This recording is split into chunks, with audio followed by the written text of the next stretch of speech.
the Pacific as you know it. Wide stretches of water. But this is the Pacific as the Joint Chiefs of Staff view it. A battlefield, a vast fortress-studded plain on which key strongholds anchor a Japanese defense line guarding the heart of the homeland. The American front lines had advanced to Guam and Saipan. Ahead now stood Iwo Jima, the most heavily fortified island in the world. Buried deep underground lay 20 years of Jap preparation for murder. 20,000 of their toughest fighting men waited for us to make the first move.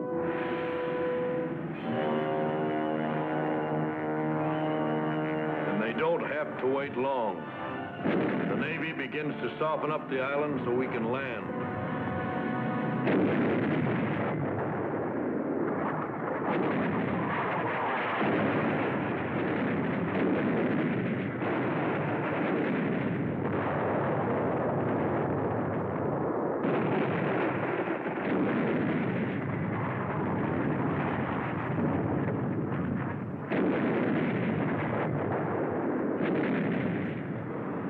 Planes from our carrier force take off to strafe and bomb.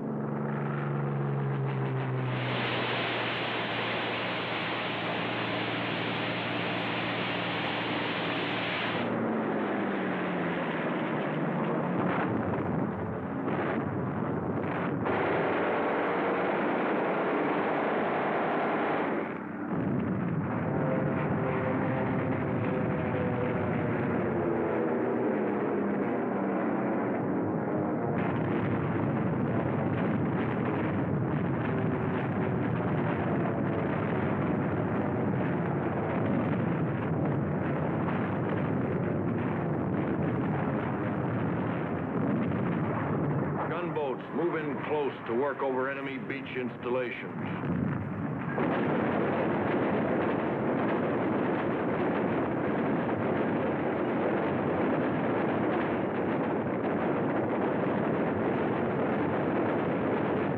Enemy fire gets closer.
D-Day, the beginning of the toughest 26 days in Marine Corps history. We watch the central control vessel. When this flag drops, our landing craft will head for the beach.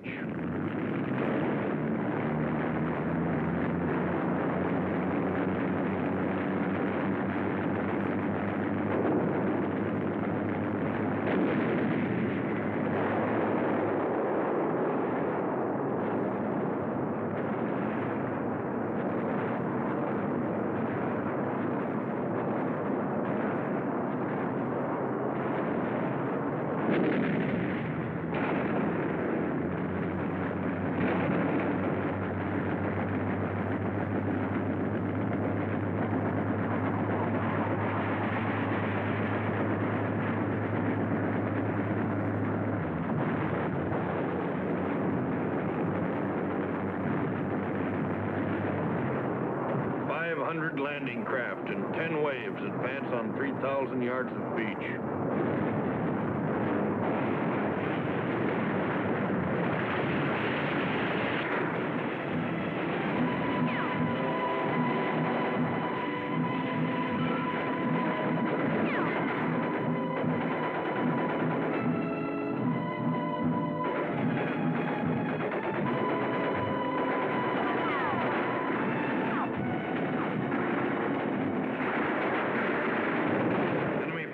waves is pinned down. We want to pull the beach over our heads like a blanket.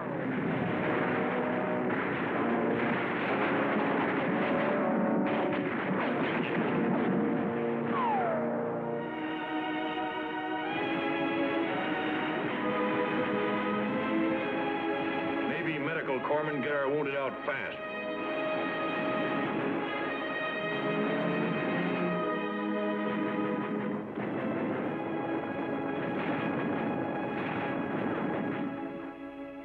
Our tanks come ashore and grind inland.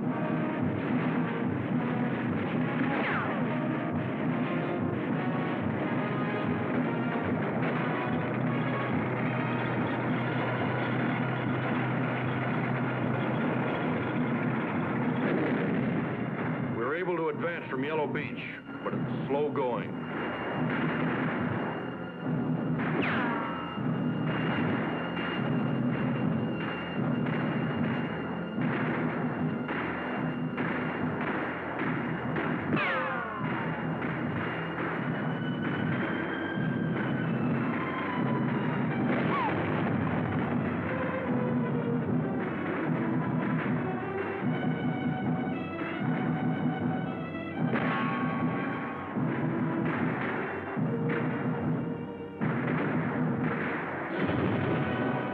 Trouble on Green Beach. From their fortified positions on Mount Suribachi, the Japs look right down our throats.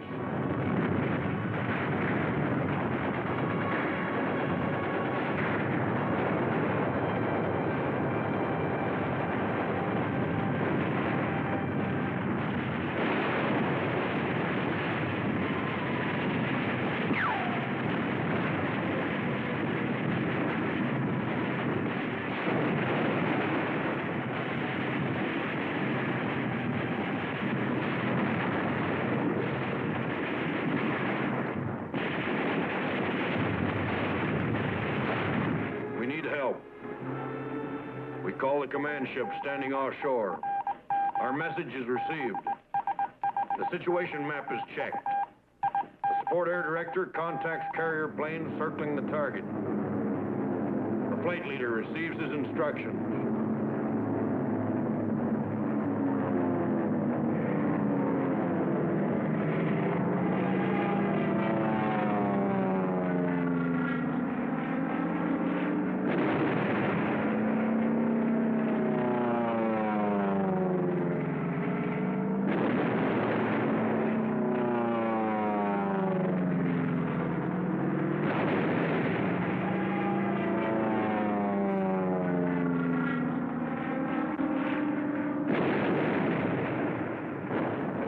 Suribachi from the air, supporting ships deliver point-blank fire.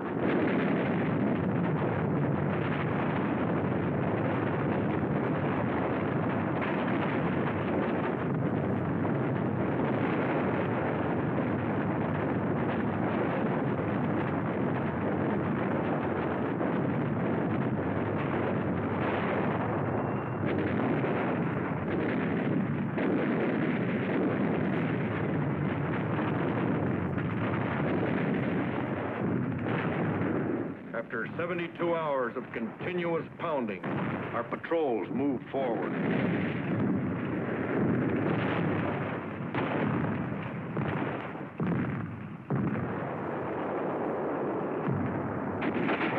A mortar barrage searches out hidden machine gun nests.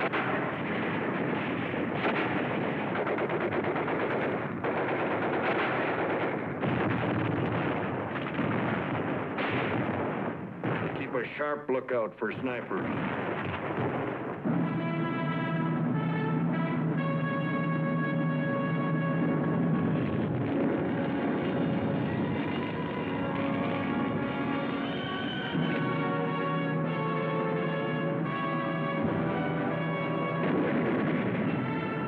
Admiral Turner gives the order to cease fire. Our guns are quiet as they make the climb. We wait for a sign that Suribachi is ours.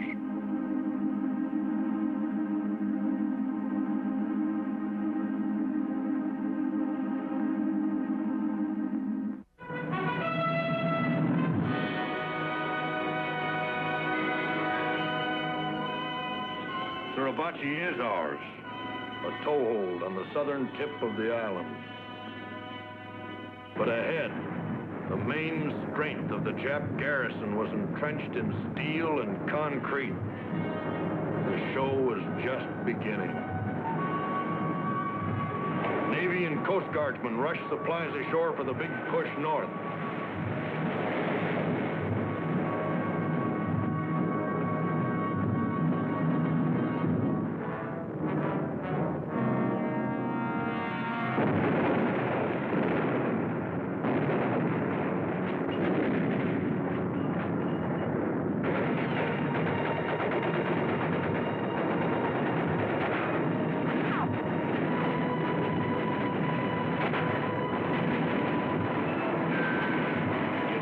Saw a Jap, but fire was coming out of every hole and every rock.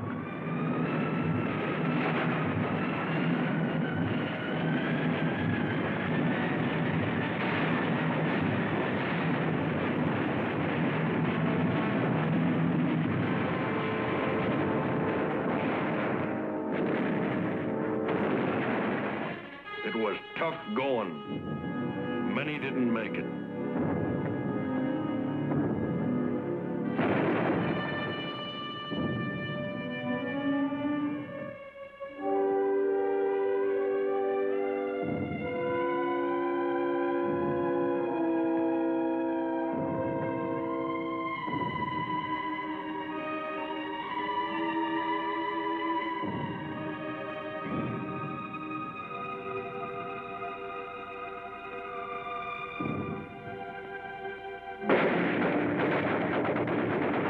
Crossfire ahead is murderous.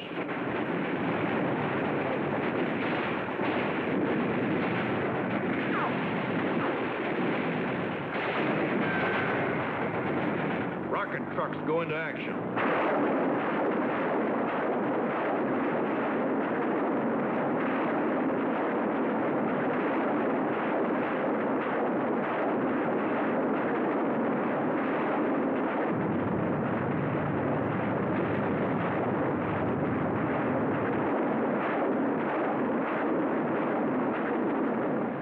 Spot our position. We don't even have time to remove our dead.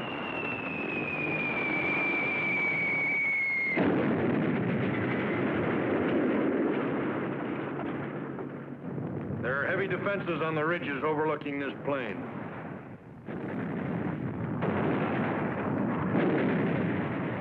They draw a bead on us again.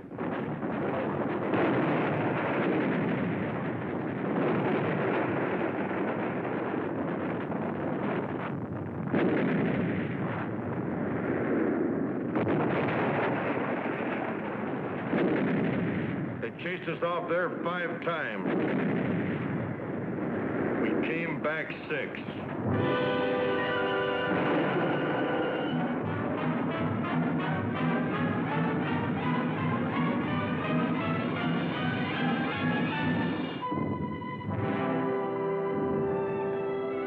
We brought in our wounded, and we took a breather.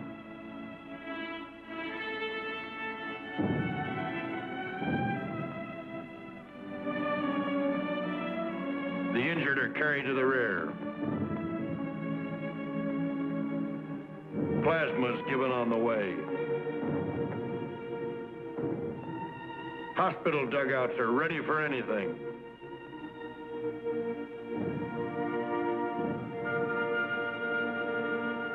And we are ready to advance again. We call for artillery.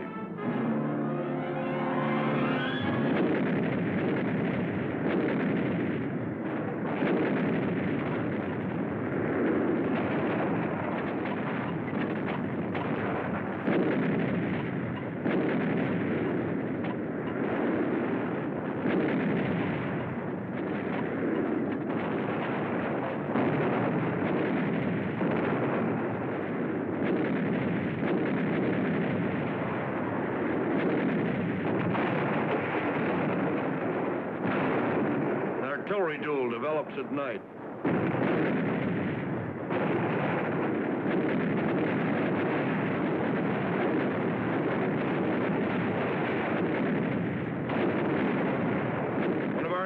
mine dumps goes up.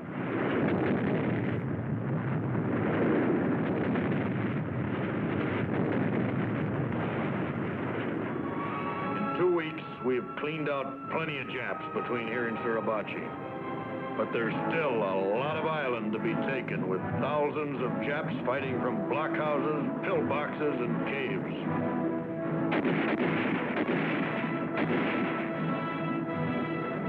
We have to go in and dig them out, one by one.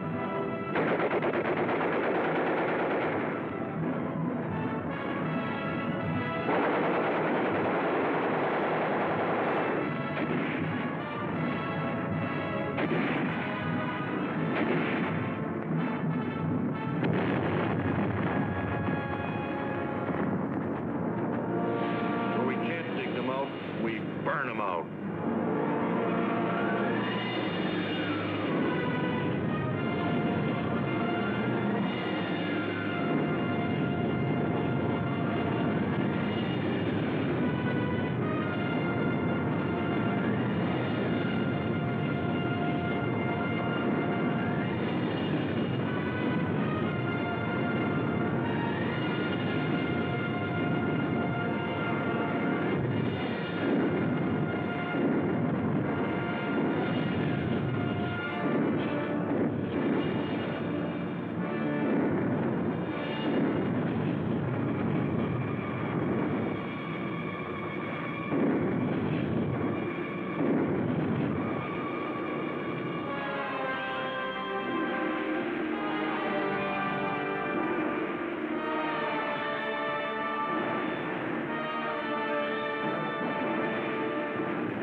While we fought, we prayed.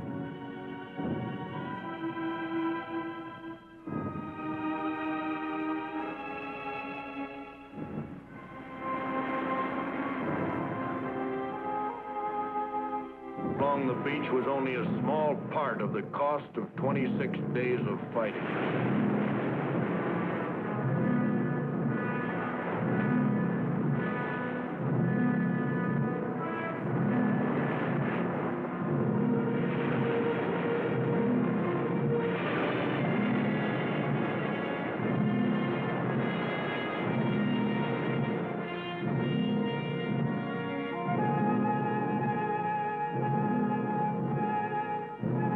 Beautiful Queenie.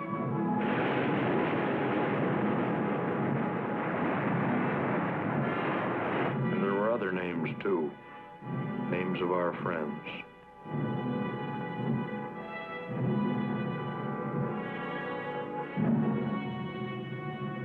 We stacked the helmets of our dead in neat piles. Helmets of 4,000 men who died to take a tiny island somewhere in the Pacific.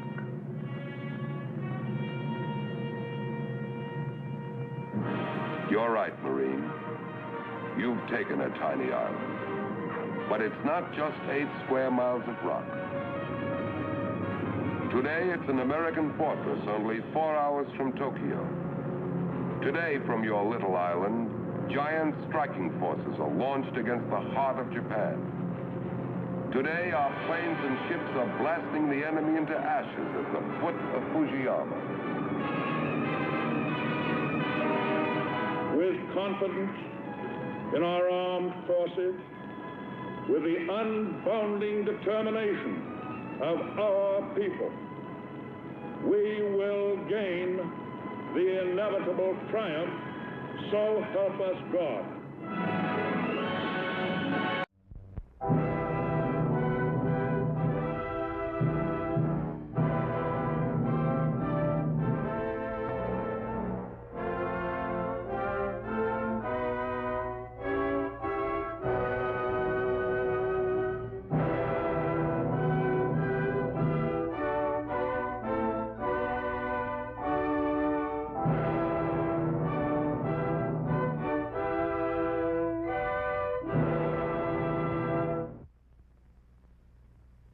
You are about to see the first of 3 films which have been made to help us size up our enemy Japan. To beat the Japanese and to do the job thoroughly, we have got to understand them thoroughly. What sort of people they are, how they fight, what they are fighting for, and the resources they have to fight with.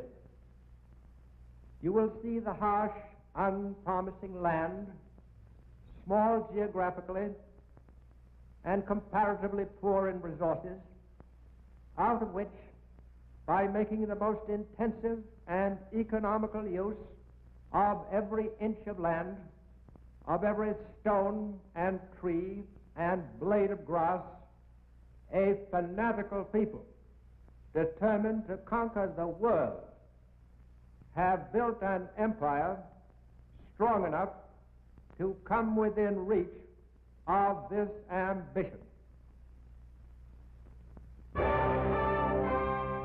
This is Japan. This is the land which the Japanese believe is the center of the universe. They believe it was plucked from heaven by the great sun goddess Amaterasu and set down upon earth as the home of a heaven-descended race, destined by its own divine right to rule over all the world and all the world's people.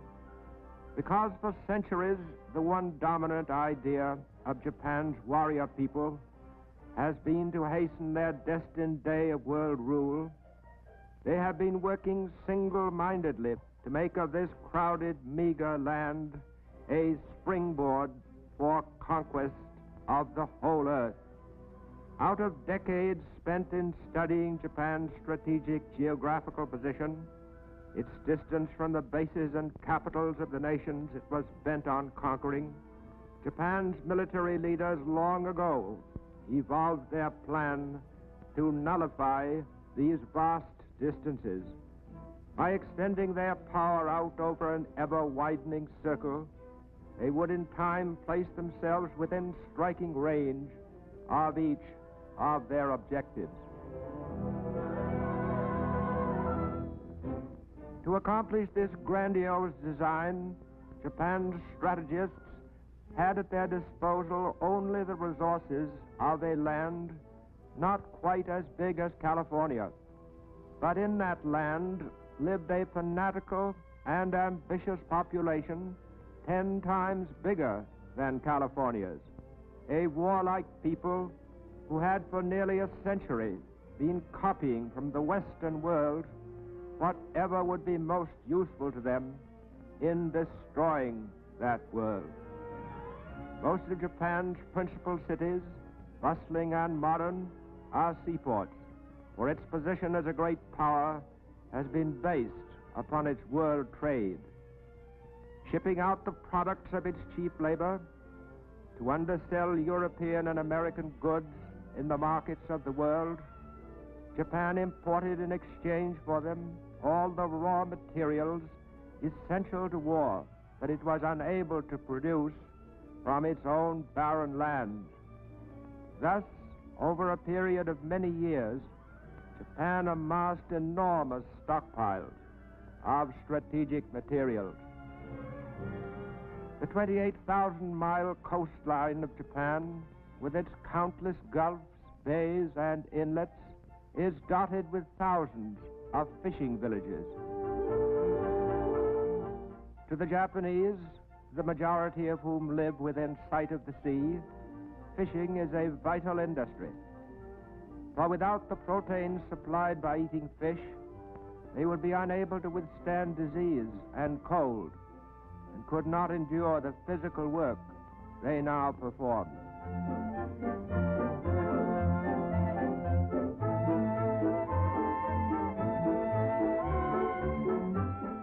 Stretching for 2,900 miles along the coast of Asia, the islands of Japan have a solid backbone of mountains. But this land, bleak and rocky as it is capable of supplying enough crops to provide the primitive standard of living to which the Japanese have been accustomed for centuries.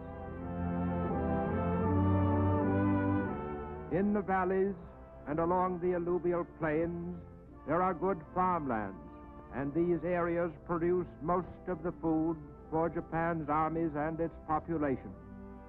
Largest of these areas is the Kwanto Plain, on which Tokyo and Yokohama are situated.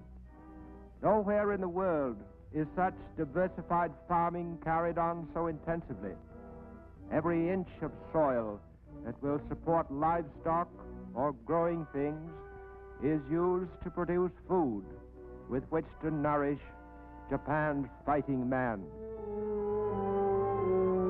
Everywhere there is the one main food crop, rice, still the universal staple of Japan's diet, although in recent years government subsidies have raised the production of wheat and barley to compensate for Japan's traditionally small grain crops. In mineral resources, the islands of Japan supply more than half of its anthracite and soft coal. Of copper, an essential in its war economy, Japan produces over 50% of its needs. A substantial part of its supply of iron ore comes from its own mines. 50% of its oil comes from Japan's own fields. Japan has always had an exportable surplus of sulfur. Japan's power supply is chiefly hydroelectric. A network of plants makes it the fourth most electrified nation in the world. Railroads, planned with military needs in mind, link all its major ports and towns in a web of communications that permit the transportation of parts manufactured in small dispersed factories to key assembly points. Japan's railroad system is highly vulnerable to air attack, for there are few duplicating lines which could bear the load of wartime traffic if the main lines were broken at strategic points. A large part of Japan's heavy industry is located in northern Kyushu and along the coast of the inland sea. Into these mills and factories for more than a decade, Japan has been pouring all the steel and iron, all the strategic materials it could produce, all the vast quantities it could extort or purchase in the outside world, to be turned into armaments and weapons to build up its war machine, the instrument of its conquests. Working with savage determination, turning their whole productive effort to war, the people of Japan have been fighting one war while preparing for a greater war since 1931. Out of their resources, carefully husbanded, they have built up their industrial establishment and amassed their stocks of finished arms and munitions, for upon this greater war their very destiny depends. Today, still a formidable power on sea and on land, Japan is a relentless enemy of the civilized world, but one that can and will be beaten. For the United States has mastered the stern lesson Japan learned long ago, that only a nation which can bring into full play all its resources, all its wealth, and all the utmost energies of its people can win through to final victory.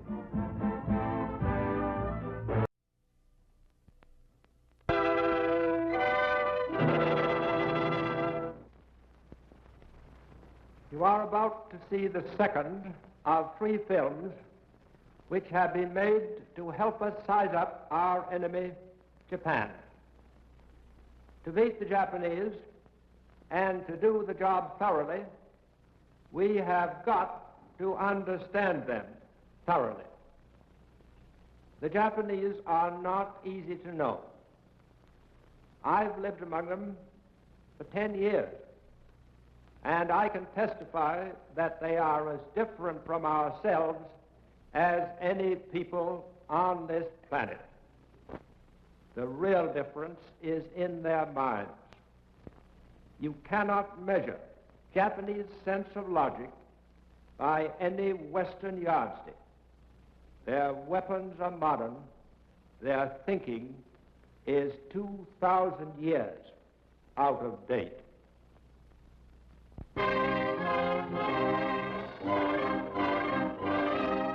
To the 70 million people of Japan, Hirohito, their emperor, is a god through direct descent from the great sun goddess Amaterasu. They believe that he personally owns Japan, its land, its resources, and even themselves. And they believe that it is the right and destiny of Japan's emperors to rule the whole world. To bring about the fulfillment of this destiny and to destroy all nations and peoples which stand in the way of its fulfillment is the sacred duty of Japan's Army and Navy.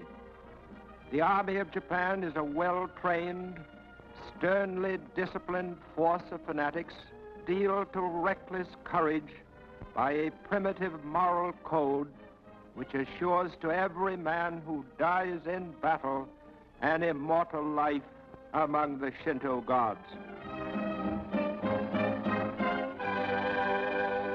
Behind the fighting forces stand all the wealth and power and resources of a people whose national dream is to see Tokyo established as the capital of the world.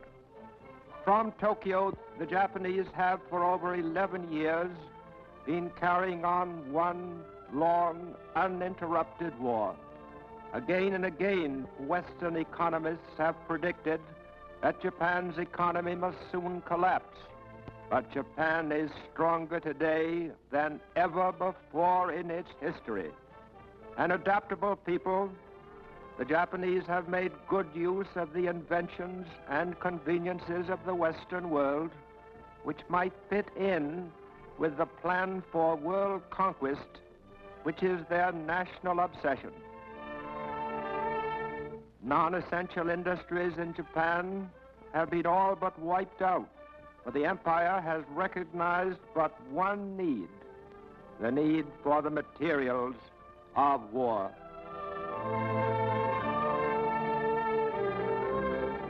Efforts to hold down prices have failed, and inflation has decreased the purchasing power of the yen.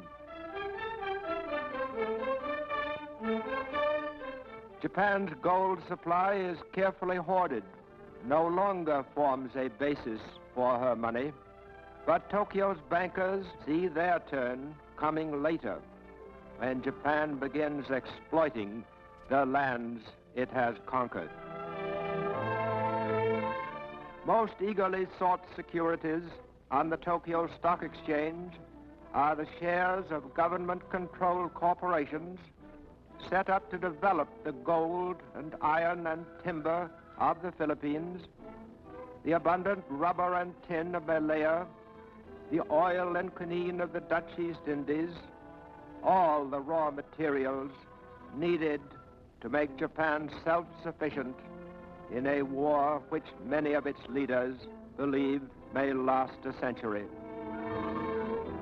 Never an inventive or creative people, the Japanese have always depended on the scientific and industrial knowledge of the Western world. And now that they are at war with Britain and the United States, they find their chief source from which to borrow fast-changing production techniques in Nazi Germany.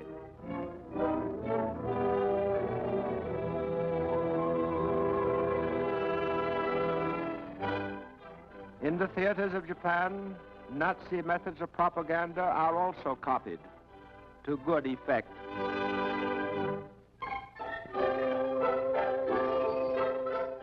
The Nazi concept of total war is highly satisfying to the Japanese mind, for throughout its modern history, Japan has been a totalitarian state preparing for total war.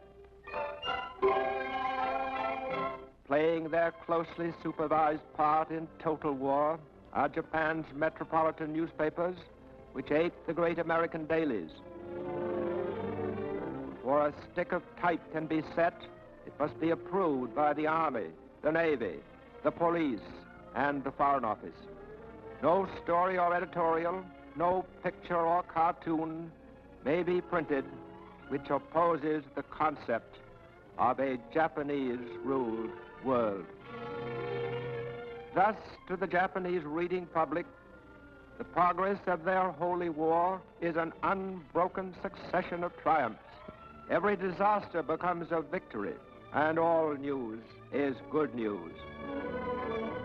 For every channel of public information is being used to impress upon Japan's people that the war is proceeding according to a divinely guided plan, and that the people's part is merely to double and redouble their sacrifices on behalf of the emperor and of their sons and fathers away at the front. Greatest single source of Japan's fighting men is its peasant population, long used to hard work and self-denial. Toiling from before dawn to long after sunset, the farm family accepts hard work and squalor with the unfeeling stoicism of a disciplined race.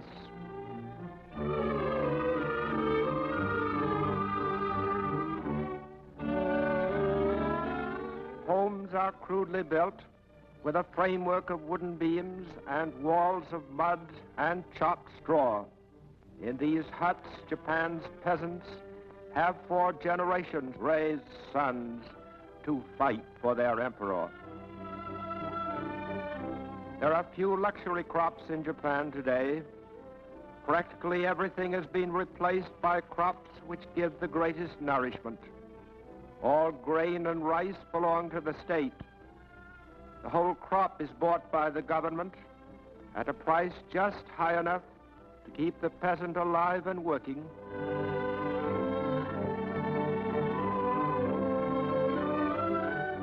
And in a nation where land is the chief source of food and life, no square foot of farmland, however meager, is left untilled.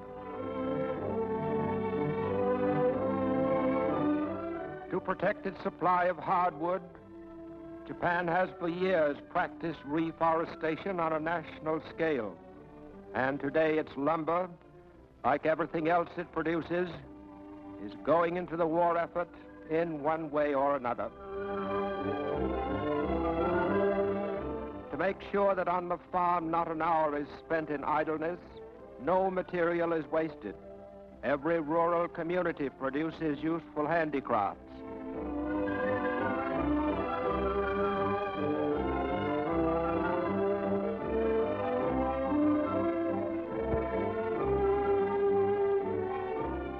In the towns and villages, home industry is also the rule, and in these homes lies much of Japan's industrial strength. With each home a miniature factory, the nation's total production is almost beyond estimate. With the same fanatic zeal that inspires the soldiers, whom they so devotedly support, the Japanese people are today working for the destruction of the land they fear and hate most of all, the United States. A land which, more than any other, the Japanese have cause to remember with gratitude and affection. For when, in 1923, Japan was racked and broken by an earthquake, it was the United States which was first and most generous in giving aid. Into Tokyo and scores of other shattered and suffering cities poured millions of American dollars, shiploads of American supplies, to save lives, to heal the injured, and to help rebuild Japan. Today, Japan's restored cities are filled with mills and factories turning out materials of war. In these factories, there is no shortage of labor. Farms and villages comes an endless supply of girls eager to contribute to the war effort for a year or two before they marry and begin bearing sons for the Army and Navy. Willing to work 14 hours a day for little more than room and board, they find factory meals of boiled rice, fish, and tea better fare than they had at home. Since nearly a decade before Pearl Harbor, Japan's heavy industry has been mobilized on a war footing. Its materials, machine tools, and workmen integrated into a long-range program to build up and maintain the Japanese war machine. To make up for shortages of strategic materials, it accumulated great stockpiles of raw materials by importing them from China, India, the Netherlands East Indies, and from Western nations.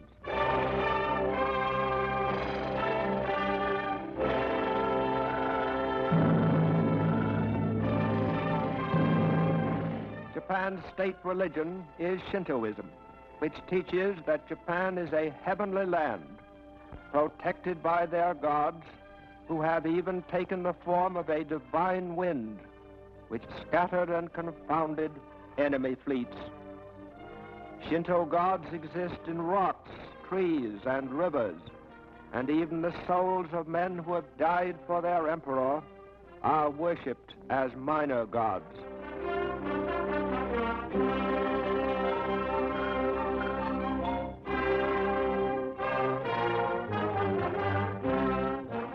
And in the immemorial fashion of these ancestors, they fortify with pageantry and savage symbolism their belief that innumerable and very fierce deities have destined them to be the conquerors of the world.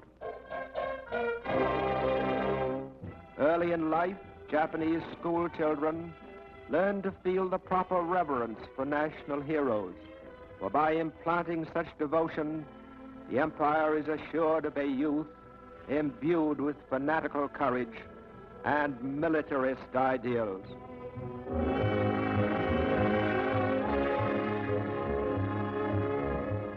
From infancy, Japanese children find their days strictly scheduled to the discipline of total war.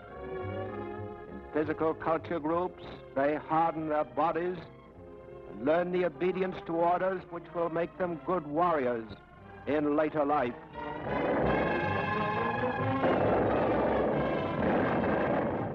By wreaking pitiless destruction upon unarmed cities and their helpless people, and by slaughtering all those who stand in Japan's way, the young Japanese will win honor and grace in the sight of his gods.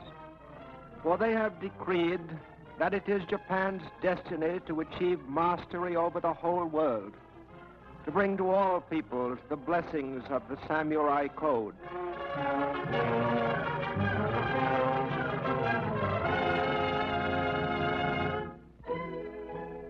In learning to read and write the complex Japanese language of more than 4,000 characters, there is stern discipline for the mind.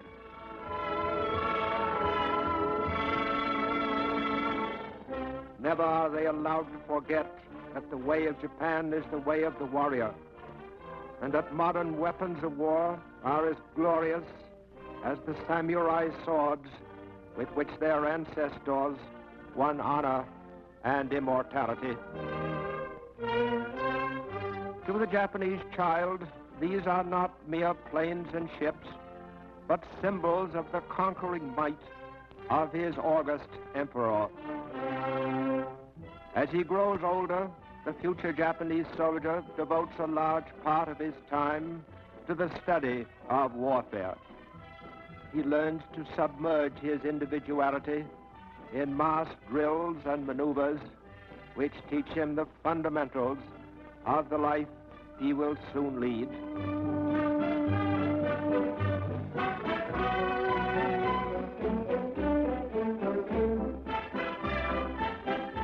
He is taught how to handle a rifle under a drill master who is both able and severe.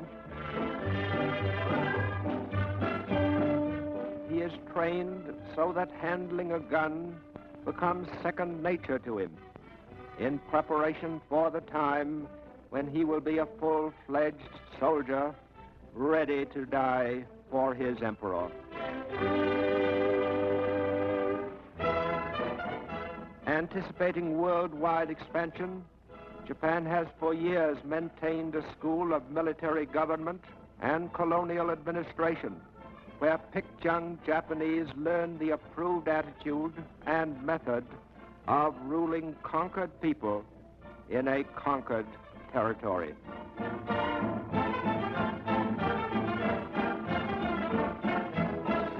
The Emperor's future Gauleiters lead a Spartan existence, become used to the simple rations which must be their lot until the day of final victory.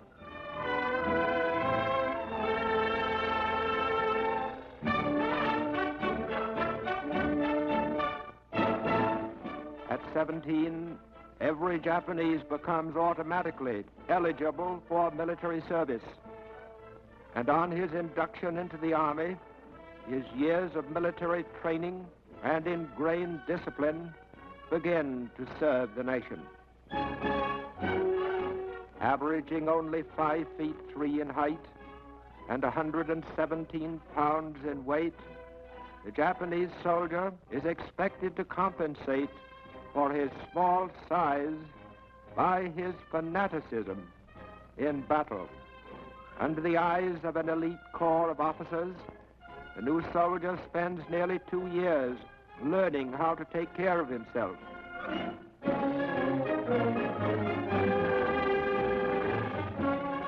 And it is a matter of pride with each Japanese soldier that he conform to the accepted pattern.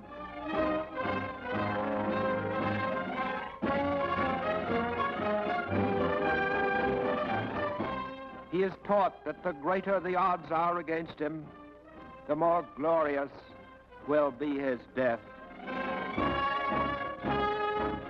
Building on this foundation of the will to conquer, the Japanese have made good use of the offensive spirit which inspires their people.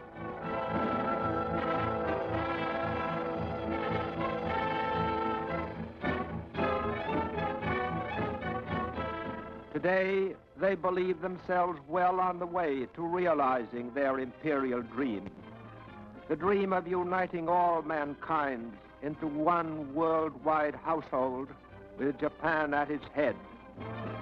This, then, is the enemy, primitive, murderous, and fanatical. This people, this war machine, this empire can be beaten. But let us make no mistake, for total victory, we must make total sacrifice. Against the madness of Japan, nothing less than all our efforts will suffice to bring peace and security in our...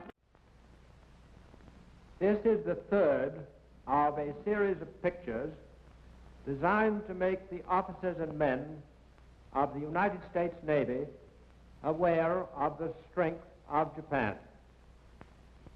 In this picture, the Japanese Army will be seen in action over a period of 10 years. The Japanese, in my opinion, will never crack. They will never surrender. They have got to be beaten until they know they are beaten. They believe they are going to win this war, and they are ready to keep on fighting for 100 years, if necessary. Because we Americans are trained to think for ourselves, we can study our enemy disinterestedly and fight him passionately.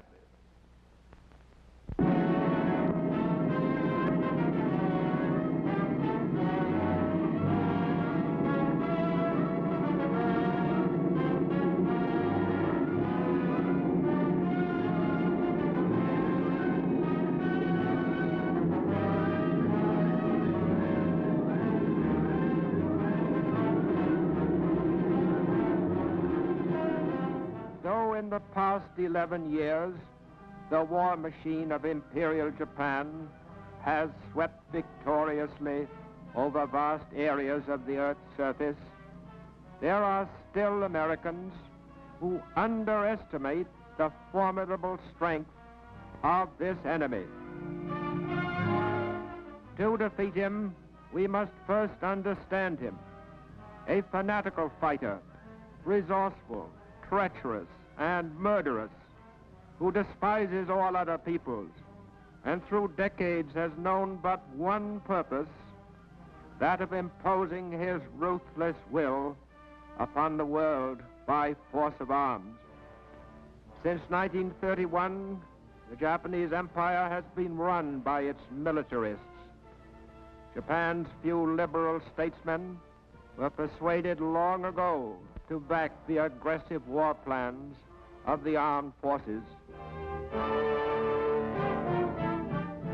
In 1941, the Japanese War Party came to power, headed by General Hideki Tojo, today the undisputed master of Japan.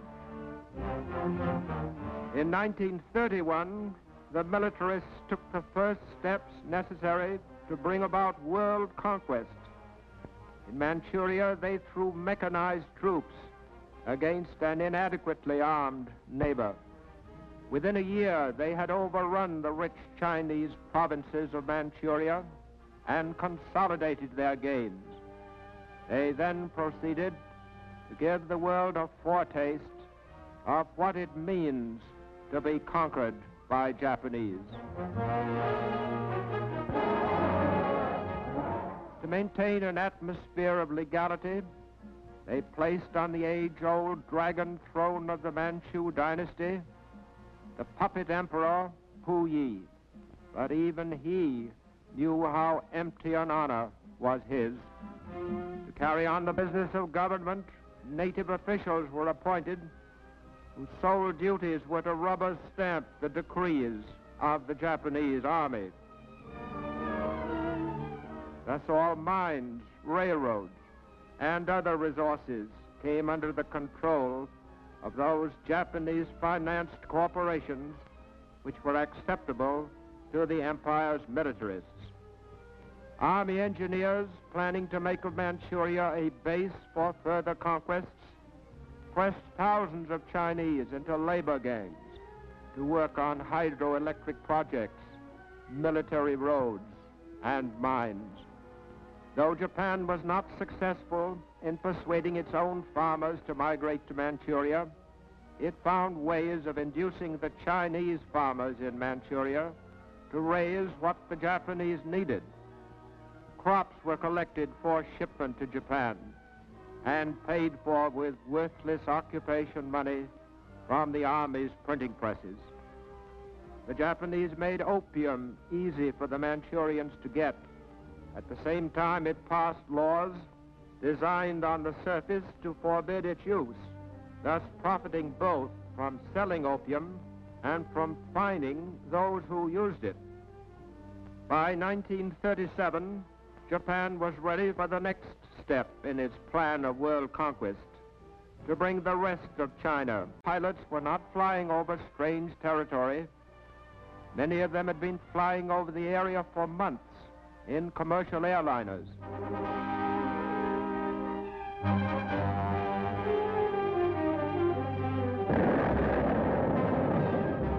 Their aim was deadly, and unrestricted bombing of civilians became a Japanese trademark. Casualties were enormous. Among them, a sailor aboard the United States cruiser Augusta, on which a Japanese bomb killed the first of countless thousands of American fighting men destined to become victims of Japan's drive for conquest. Masses of pitiable, frightened Chinese, their homes destroyed, their lives shattered, gathered together what few possessions were left them and fled the city.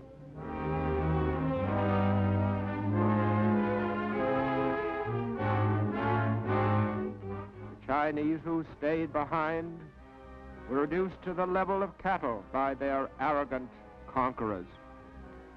American missionaries who tried to help and comfort China's refugees were deliberately bombed out of existence by the infuriated Japanese.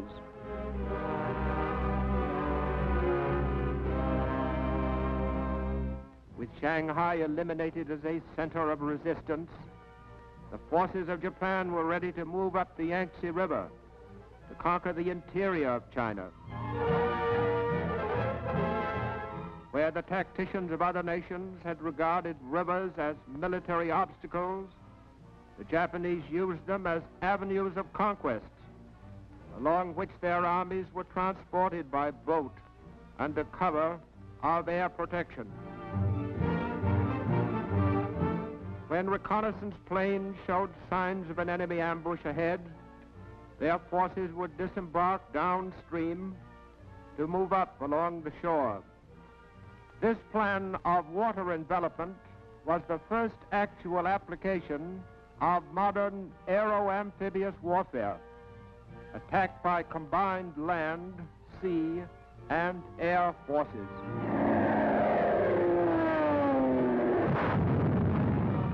Holding its best troops for the bigger war yet to come, Japan used the China War as a means of hardening and seasoning its second-line forces by priceless experience.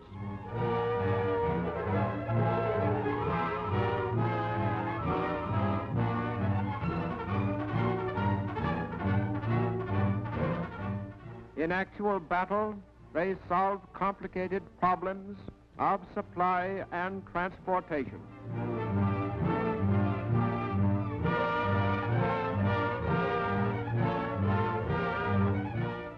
They learned to overcome difficulties by improvised methods and to steel their bodies to meet hardships beyond the endurance of untrained men.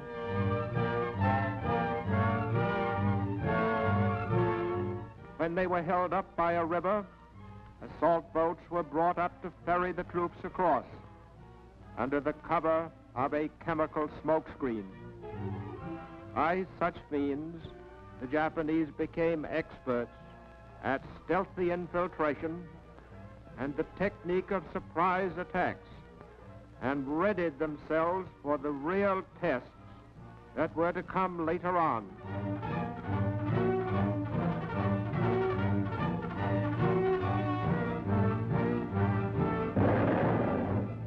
But the Japanese, who had expected to overrun all of China within a few months, with little opposition from the disunited and unprepared Chinese, found themselves involved in a long and bitter war.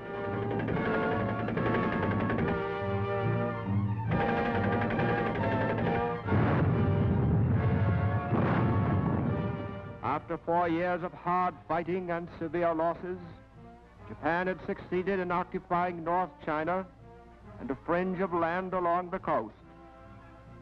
But in this territory, the soldiers of the rising sun had won most of the objectives for which Japan had launched its invasion.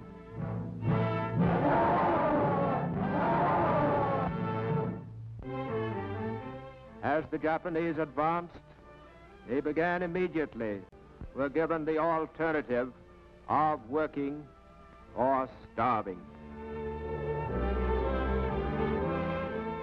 The Japanese believe in making an invasion pay for itself.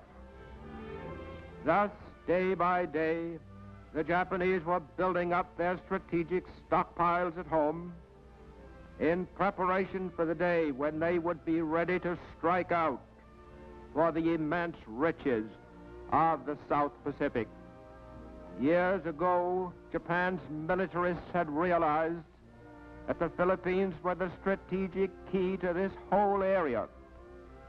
Also, they contained resources Japan needed in order to extend its conquests. In the islands were millions of board feet of hardwood, enough first-rate lumber for all Japan's needs.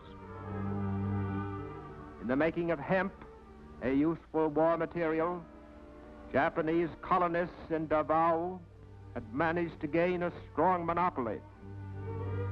But what Japan most desired was chromite, produced in the Philippines at the rate of 130,000 tons a year. In British Malaya, Japan saw within its grasp a land rich in resources and poorly defended.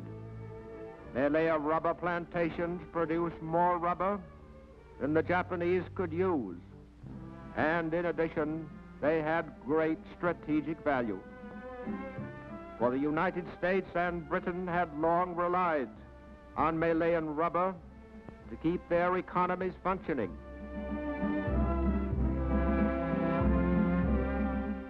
From the tin mines of Malaya had come 37% of the world's tin production, 85,000 tons a year.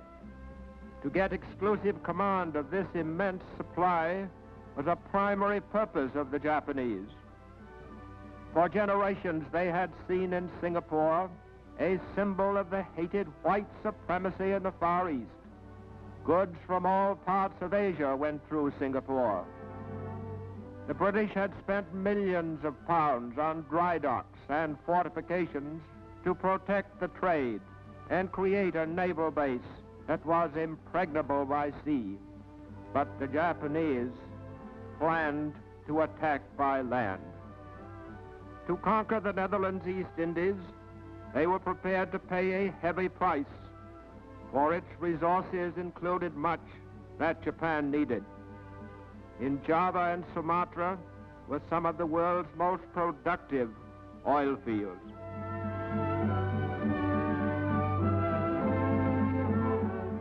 "85% of the world's cinchona bark, from which quinine is made, comes from those islands. Since quinine is the preventive for malaria, which is capable of destroying whole armies, its military importance to Japan was obvious. Scarcely less important to Japan were the Dutch naval bases, which would be useful to them in further aggression to the southeast, into Australia. To the Japanese, Australia has always meant room to live in, and it has long been eyed with malicious envy by Japanese jingoists. In Australia, just beyond their reach, were many of the strategic minerals of warfare, wealth which could make Japan one of the world's most powerful nations. Coal and iron were piled up in mountains, easy to reach and easy to mine. Ready at hand was the milling equipment needed to process the ore.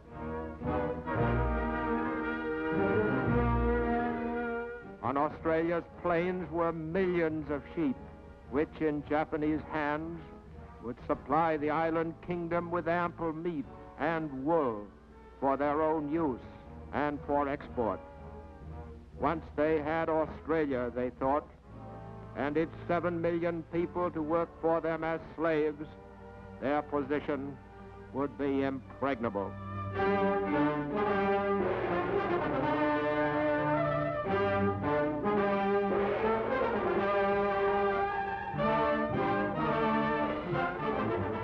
By March of 1941, Japan found it expedient to send its foreign minister to Berlin to verify the reports of its military attachés.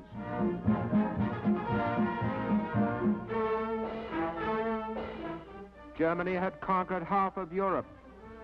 Japan controlled a large part of China. Japan was accepted as an equal by Germany, and many of their political and military ideas were identical. Germany had already studied Japan's method of handling subject peoples. Similar methods were applied in Poland and other countries. Between Japan's leaders and Adolf Hitler, there was a perfect meeting of minds and a complete understanding.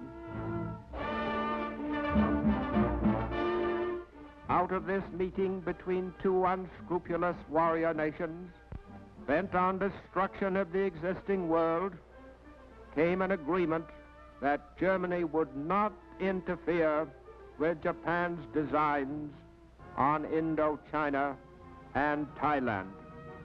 In these countries were bases closer to Singapore than any yet in Japan's hands, bases from which the Japanese planned to launch their conquest of the South Pacific. The French turned over their ports and bases in Indochina to the Japanese without a struggle.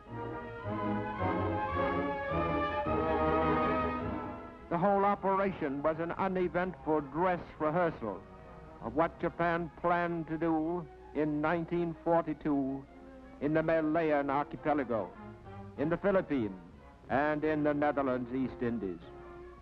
Shock troops were lighted ashore with their equipment in the type of amphibious operation Japan had been practicing for years in China.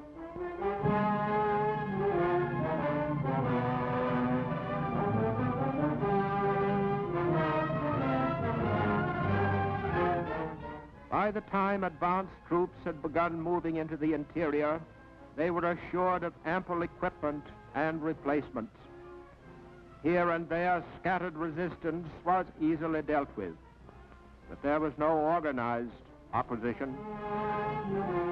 Within a few days, at the cost of hardly a man, the Japanese were in possession of all of Indochina up to the border of Thailand, which they well knew would offer no difficulties to their armies. Then Japan was ready for its next move, a move destined to be remembered in history. In Tokyo, a cabinet crisis was arranged, and the one man who could satisfy Japan's powerful war party, General Hideki Tojo, became prime minister. Into office with him in October 1941, General Tojo brought faithful admirals and generals who had served the war party. The removal of Premier Konoye in favor of Tojo meant that the great decision had been made.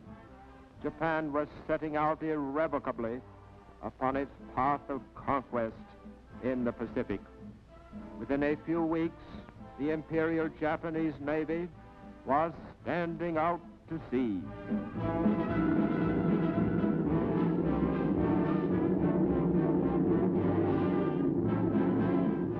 To the United States and to the British Commonwealth of Nations, the warriors of Japan had thrown down the challenge.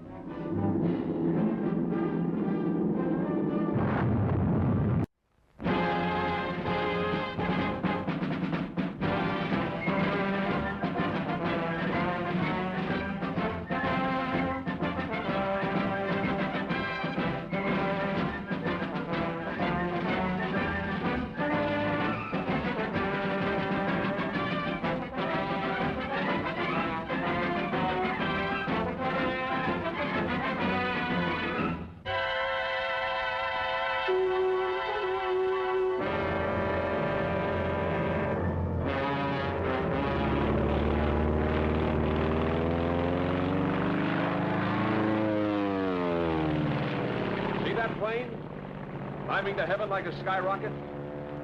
Heaven's the wrong destination for that baby. That's a Zero, the real McCoy.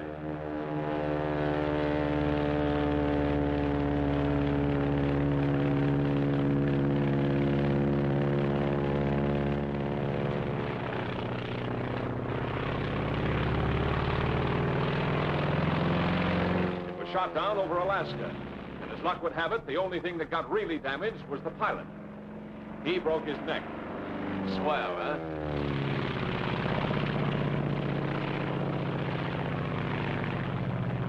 Think you could recognize her again? Let's make sure. This is the Japanese Zero. Take a good look at her. Your recognition of the Zero may save your life. Your recognition of the Zero may destroy its life. Watch her closely. Study every characteristic to aid you in your recognition. Look at that nose. A perfect circle broken only by the oil cooler. Note the slight dihedral angle. Look at that low wing and middle tail. Notice the oil cooler and air scoop directly below the engine cowling. See how the fuselage tapers to a point in the rear. It's like a big cigar.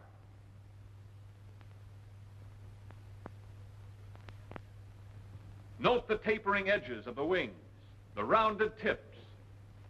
See how straight the line is from engine to tail. And that tail, see how the leading edge of the vertical piece tapers more than the trailing edge. Look how it curves out to a point away from the nose. Think you can recognize her? Don't think. Be sure. Watch her. Watch her closely. Yes, we know that's no Zero. That's a P-40. But did you know? They don't look alike to you now, do they? Look at the difference in the shape of those noses. The P-40, with its deep radiator, is oval. The Zero is a perfect circle, broken only by that oil cooler. Get those undercarriage fairings on the P-40. Compare the tails. The tail of the P-40 is high. The tail of the Zero is middle. Let's look at her from below. Look at the pointed nose of the P-40 and the blunt nose of the Zero. The leading edge of the wings of the P-40 has no taper. The wings of the Zero taper back. The tail of the P-40 is notched. The tail of the Zero tapers into the fuselage, which extends beyond it. Now, let's take them in profile. The engine of the P-40 is in line. The Zero is radial. Note the deep radiator on the P-40 as compared to the shallow oil cooler and air scoop on the Zero. Next, see how the cockpit canopy on the P-40 is much further back from the nose than on the Zero. What's more, the canopy on the P-40 fits into the fuselage, while the canopy on the Zero sits on the fuselage. Now for the tails. The P-40's is rounded and curves in toward the nose. The Zero's is pointed and curves out away from the nose. No one could possibly mistake them for each other, could they? You think not? Well, let's see. Let's take the case of one pilot. His name was Jimmy Saunders. His story starts on the day when he was flying to a base somewhere in the Far East.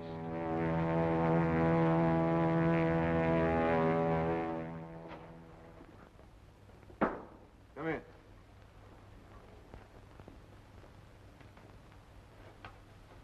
Lieutenant Saunders reporting for duty, sir. Glad to have you with us, Lieutenant. Glad to be here, Major. We can certainly use you. Sit down. Cigarette? Oh, thank you, sir. How was the flight over? Well, I made it, sir, with the help of a P-40. You like our P-40? Oh, yes, sir. It's a nice airplane. Good. Then maybe we can count on you not to shoot any of them down. Oh, I didn't have any plans along that line, sir. It's been done, you know. You mean jet pilots? I mean American pilots. Men with as much enthusiasm for the P-40 as you have, but with an unfortunate lack of ability to tell a friend from an enemy. Excuse me, sir, but how could anybody mistake a P-40 for a Zero? A great many things can happen in the excitement of preparing for combat. Too many pilots are too anxious to make sure they're killed. They start shooting before they've made certain what they're shooting at.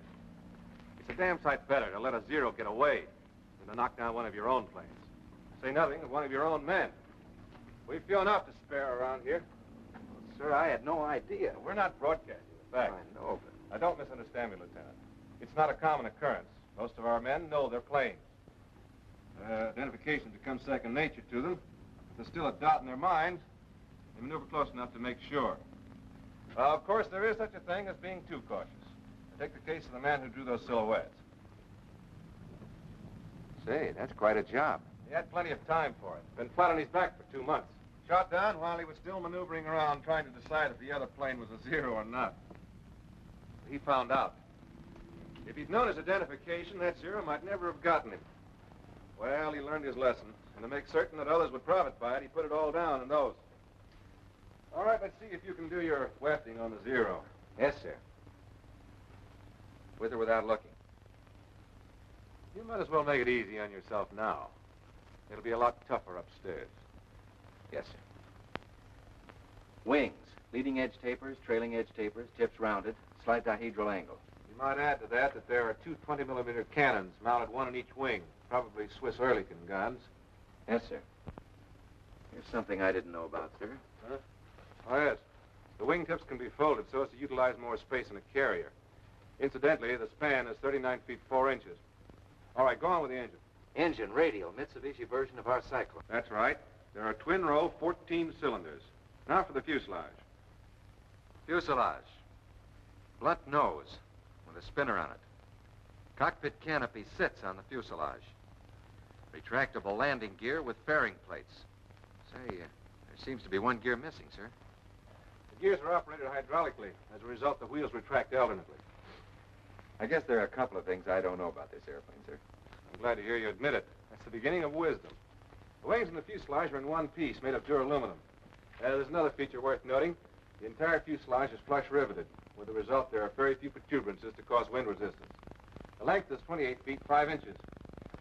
There's a pair of machine guns mounted in grooves above the cowling. They're 7.7 millimeter, and they're synchronized to fire through the propeller. I hope you don't ever get them on your tail. I'm with you there, sir.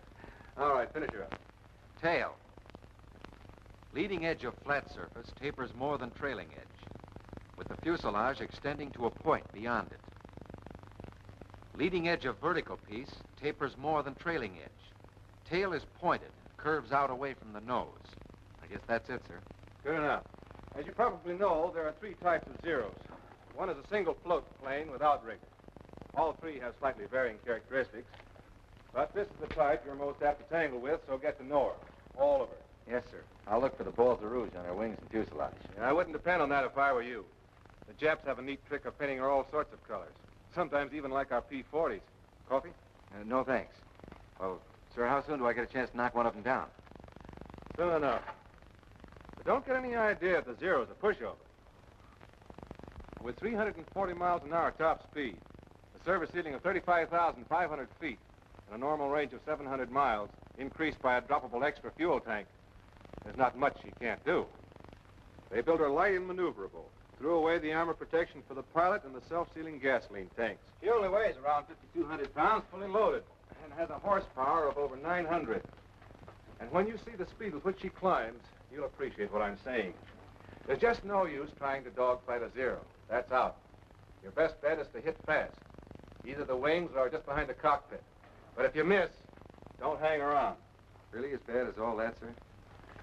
Seeing's believing. But if I were you, I'd take my word for it. Yes, sir. Now, here's our operation. When you're on your own, you'll do patrol from our base here to these outlying islands.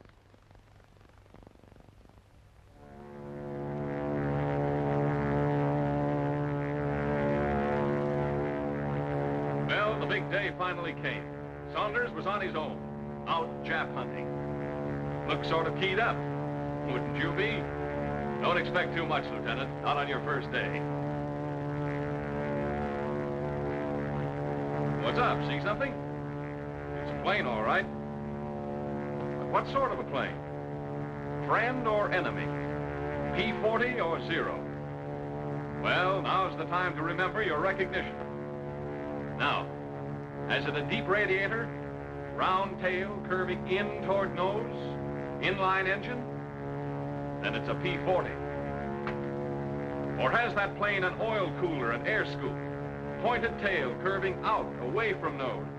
Radial engine? If it has, then it's a Zero. Tough to tell from here. Maybe if you got closer. Start climbing, Saunders.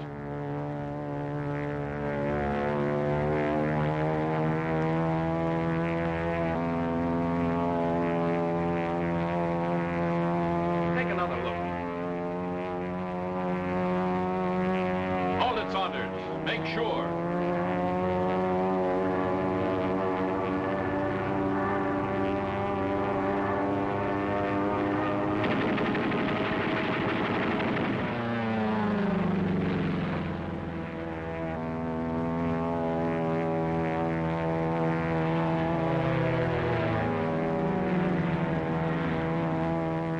Now look at that plane. That's no Zero, that's a P-40. A lucky thing you missed. Wouldn't want that on your conscience. Look, it's coming back. Like to take another shot at it? Okay, we won't rub it in. Although you've got it coming to you, not waiting to get your recognition. Wish I could apologize from here. Well, what's stopping you? Go on over there.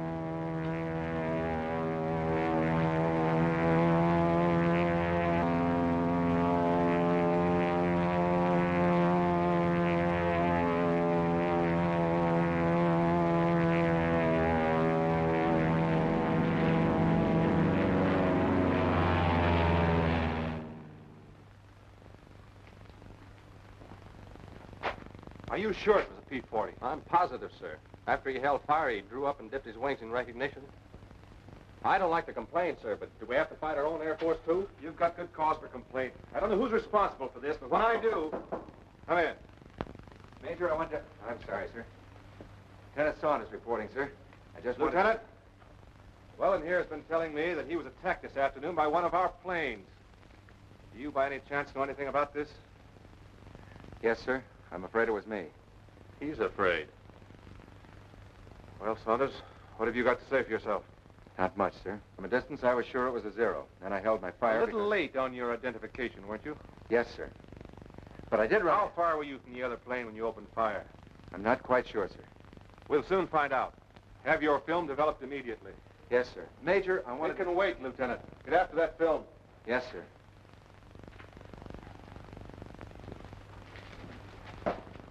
Corporal, get the projector ready. Yes, sir.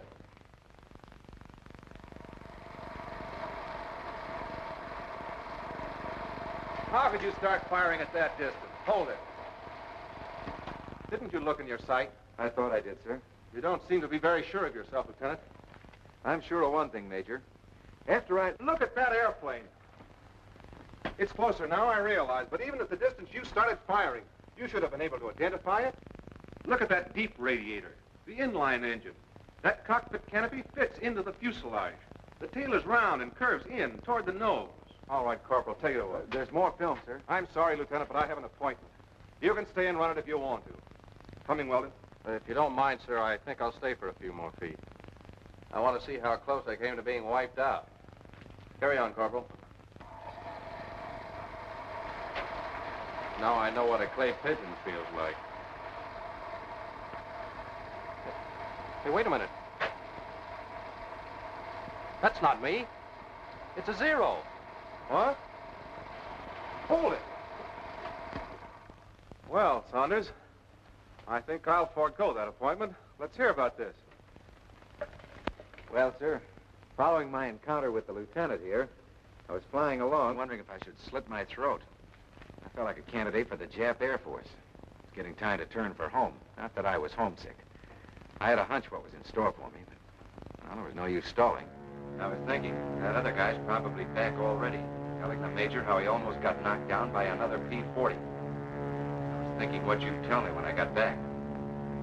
Suddenly, I stopped thinking. I saw something. Another plane. I tried to make her out. She was too far away. I started to climb. I had to get my recognition right this time. Cigar-shaped fuselage tapering to point and rear. Check. Wings close to nose. Canopy sits on fuselage. Check. Tail pointed. Curving out. Blunt nose. Stubby spinner. Radial engine. Oil cooler. Air scoop at bottom of nose. It's a Zero. Check.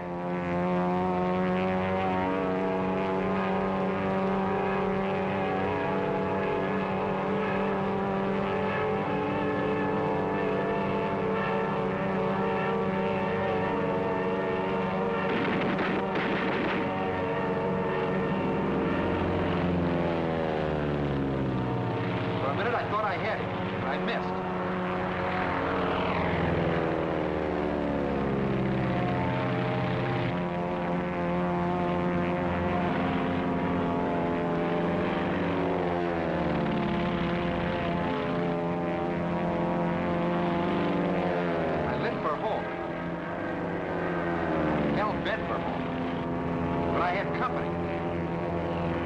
Right on my table.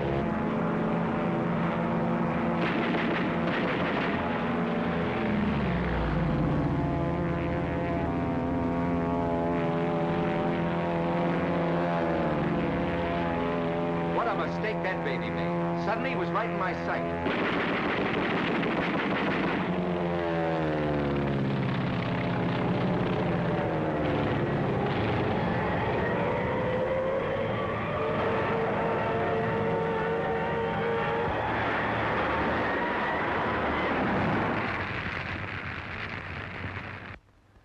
A hell of an explosion, and well, I guess that's all, sir. Well, that's enough. Holy smoke. What's the matter with you, Weldon? Well, it just occurred to me, sir. There, but by the grace of God went I. I see your point. I don't think, however, that you'll have anything to worry about in the future. At least not from Saunders. He seems to have learned his lesson. By a method I'd hardly recommend putting into general practice, but nevertheless, he's learned it thoroughly. If every pilot would only realize the importance of identification and become letter perfect in the art of identification, there'd be fewer lives lost and fewer planes destroyed. Know your enemy, but also know your friend.